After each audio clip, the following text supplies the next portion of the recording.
Assalamualaikum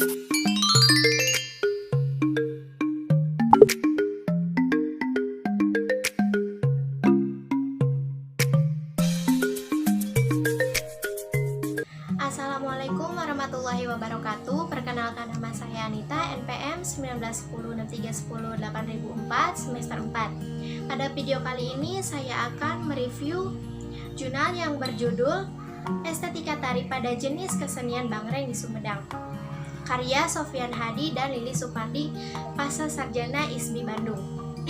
Nah, tujuan dari dibuatnya video ini yaitu untuk memenuhi tugas mata kuliah Estetika Tari atau sebagai pengganti midterm yang diampu oleh Ibu Magfira Murni Bintang Permata, SPD MSN, Institut Seni Budaya Indonesia Aceh. Baik, langsung saja. Yang pertama yaitu ada latar belakang penelitian. Nah, di daerah Sumedang terdapat salah satu kesenian yang bernama Bangreng. Nah, Bangreng merupakan salah satu bentuk kesenian yang notabene-nya itu berada di dalam genre kesenian rakyat. Namun, pada penyajiannya memiliki keunikan dan keistimewaan yang meniru konsep pada kesenian Menak. Hal tersebut teridentifikasi dari bentuk-bentuk tari yang disajikan. Nah, berdasarkan penjelasan tadi bahwa penelitian ini memiliki tujuan, yaitu untuk menjelaskan bagaimana estetika tari pada tari Bangreng yang di dalam pertunjukannya itu terdapat perpaduan antara tari rakyat dan tari Menak. Nah, di sini saya akan menjelaskan sedikit spesifikasi tari Bangreng. Seperti apa itu tari Bangreng? Nah, tari Bangreng dalam upacara adat itu disebut ruatan dan dapat dikategorikan sebagai tarian ritual masyarakat Sumedang. Nah, konsep religius magis serta pesan sosial dalam upacara ruatan adalah cermin masyarakat Sumedang pada masa lalu, yang kini masih memegang adat istiadat serta kepercayaan terhadap hal-hal yang magis. Namun setelah masuknya ajaran Islam ke Sumedang, tatanan sistem sosial budaya masyarakat mengalami perkembangan, bermula dari gembyung, terbangan, hingga menjadi Bangreng. Adalah salah satu perkembangan seni di masyarakat Kabupaten Sumedang. Nah, saya jelaskan kembali ya teman-teman bahwa tari Bangreng itu awalnya digunakan sebagai ritual ruatan yang memiliki atau yang bersifat magis atau yang mengandung hal-hal yang gaib. Namun seiring berjalannya waktu atau semenjak masuknya ajaran Islam, nah kesenian Bangreng itu menjadi berkembang. Nah, setelah itu kita langsung ke pembahasannya teman-teman. Penelitian ini menggunakan teori estetika dari Jelantik.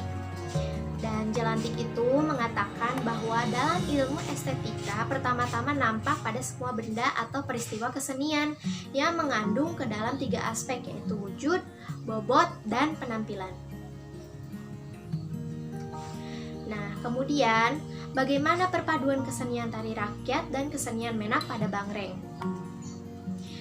Perpaduan dua golongan kesenian rakyat dan kesenian Menak itu dapat terlihat dalam konteks tari, yaitu dengan adanya unsur ketuk tilu dan tayu. Dalam proses pembentukannya, Bangreng dipengaruhi juga oleh perubahan budaya masyarakatnya, sehingga menghasilkan ide atau gagasan baru. Masuknya unsur tayu pada Bangreng merupakan pengaruh dari kebiasaan berkesenian kaum Menak atau aparatur pemerintah di Sumedang pada waktu itu. Nah, dalam proses pembentukannya, Bangreng juga dipengaruhi oleh perubahan budaya masyarakat, juga dipengaruhi oleh pengaruh budaya masyarakatnya, sehingga menghasilkan ide atau gagasan baru. Nah, masuknya unsur tayu pada Bangreng itu merupakan pengaruh dari kebiasaan berkesenian kaum Menak atau aparatur pemerintah di Sumedang pada waktu itu. Nah, bagaimana unsur-unsur estetik pada tari Bangreng? Berdasarkan apa yang dijelaskan tadi bahwa penelitian tersebut menggunakan Jelantik yang mengandung wujud, bobot, dan penampilan. Nah, di sini pertama saya akan menjelaskan. Yang pertama itu ada wujud. Nah, Jelantik mengatakan bahwa wujud itu terdapat unsur bentuk. Nah, wujud adalah kenyataan yang nampak secara konkret di depan kita, sedangkan bentuk merupakan unsur-unsur yang dasar dari semua perwujudan dalam seni. Nah, setelah dijelaskan tadi bahwa wujud itu terdapat bentuk.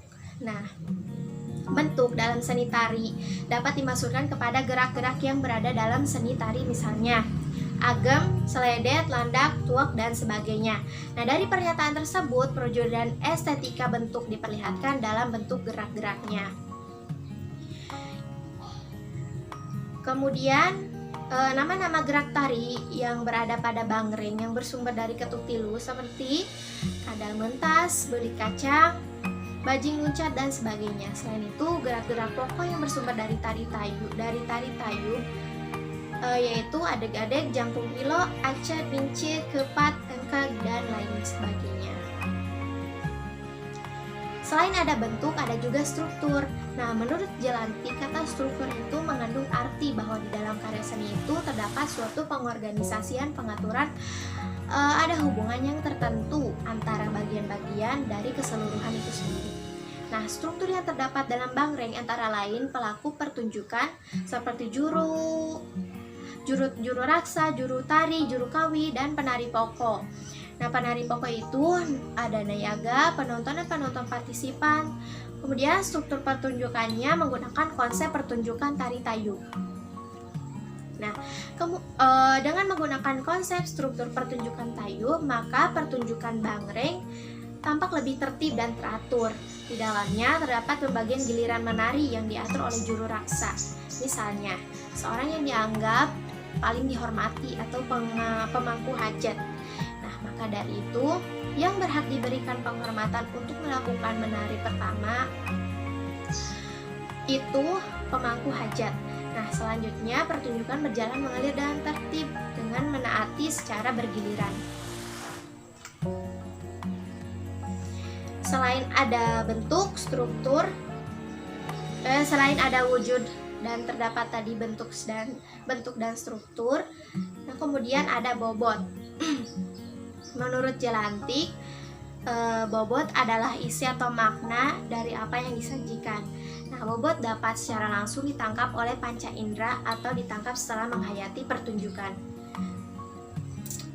Dijelaskan oleh Jelantik, disebutkan ada 3 golongan bobot, yaitu suasana, ide, gagasan, dan pesan. Nah, suasana dapat diartikan sebagai berikut. Suasana dalam penciptaan berguna untuk memperkuat kesan yang dibawakan oleh para pelaku seni. Nah, dalam tari, pengolahan suasana merupakan suatu hal yang penting karena akan membawa penonton untuk memahami dengan sempurna. Suasana pada bangreng berupa kegembiraan, keceriaan, dan semata-mata sebagai ekspresi diri yang dituangkan dalam bentuk tarian. Nah, suasana itu dapat terbentuk melalui elemen-elemen gerak, iringan, dan rias busana. Gerak-gerak yang cepat menggambarkan suasana senang, riang, gembira, dan ceria.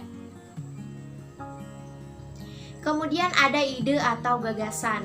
Nah, menurut Jelantik, ide atau gagasan adalah suatu pemikiran, konsepsi atau pendapat, pandangan yang bisa dihayati dari lakon, cerita, atau juga dari suatu lukisan atau seni patung.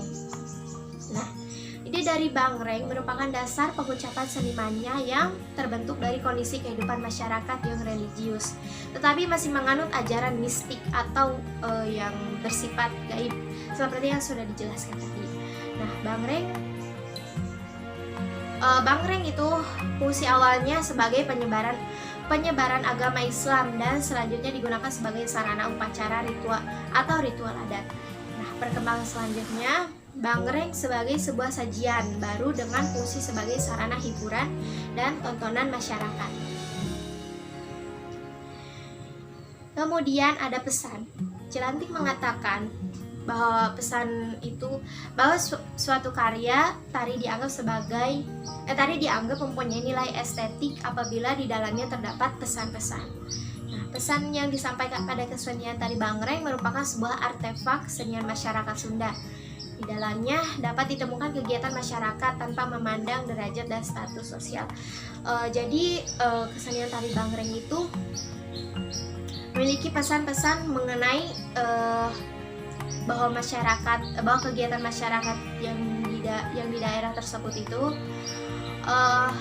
memiliki sikap yang tanpa memandang derajat atau status sosial. Artinya saling menghargai antara satu sama lain. Selain ada wujud, bobot, kemudian ada penampilan. Nah, Jelantik mengatakan bahwa penampilan dalam karya seni merupakan suatu perwujudan. Dalam seni lukis dan seni patung, sang seniman menyajikan ciptaannya secara langsung kepada masyarakat. Nah, dalam penampilan itu terdapat yang pertama itu ada bakat. Menurut Jelantik, bahwa bakat itu merupakan kemampuan khas yang dimiliki oleh seseorang yang salah satunya didapatkan dari keturunan. Nah, pada Bangreng, penampilan seorang penari tampak terlihat dari apa yang ditarikan, sekaligus akan menunjukkan identitas seseorang dalam kesenian itu. Nah, dalam Bangreng, bakat nampak pada kemahiran seseorang dalam menari yang terbagi ke dalam dua jenis tari, yaitu ketuk tilu dan tayub. Jadi kesimpulannya adalah bahwa kaidah-kaidah dari tari rakyat Menak melebur menjadi perpaduan yang utuh. Kehadirannya memberikan nilai budaya baru yang ikut memperkaya kehidupan kesenian di Jawa Barat. Bangreng di Kabupaten Sumedang mempunyai perspektif yang dirumuskan sebagai berikut. Nah, bahwa tari Bangreng itu merupakan upacara ruatan yang dikategorikan sebagai tarian ritual masyarakat Sumedang. Nah, pada awalnya konsep tari Sumedang itu mempunyai religio magis atau memegang adat istiadat serta kepercayaan yang bersifat gaib gitu. Namun setelah masuknya ajaran Islam, kini sekarang kesenian tari Bangreng itu menjadi berkembang. Nah, tari Bangreng merupakan salah satu tari rakyat dari Menak, tari rakyat dan tari Menak, yaitu ketuk tilu dan tayub. Tari Bangreng terdapat unsur-unsur tari ketuk tilu yang merupakan sebuah bentuk tari pergaulan di kalangan masyarakat Sunda pada umumnya. Tari Bangreng merupakan salah satu wujud bentuk perpaduan antara kesenian rakyat dan kesenian Menak yang tampak jelas terlihat dalam bentuk-bentuk gerakan tari. Tari Bangreng menunjukkan ciri-ciri masyarakat kebudayaan Sunda egaliter. Setiap manusia memiliki derajat yang sama tanpa membedakan kedudukan, kekayaan, keturunan, suku, ras, status sosial, dan perbedaan golongan. Nah, mungkin segitu saja yang dapat saya jelaskan. Kurang lebihnya mohon maaf. Semoga bermanfaat. Terima kasih. Wassalamualaikum warahmatullahi wabarakatuh.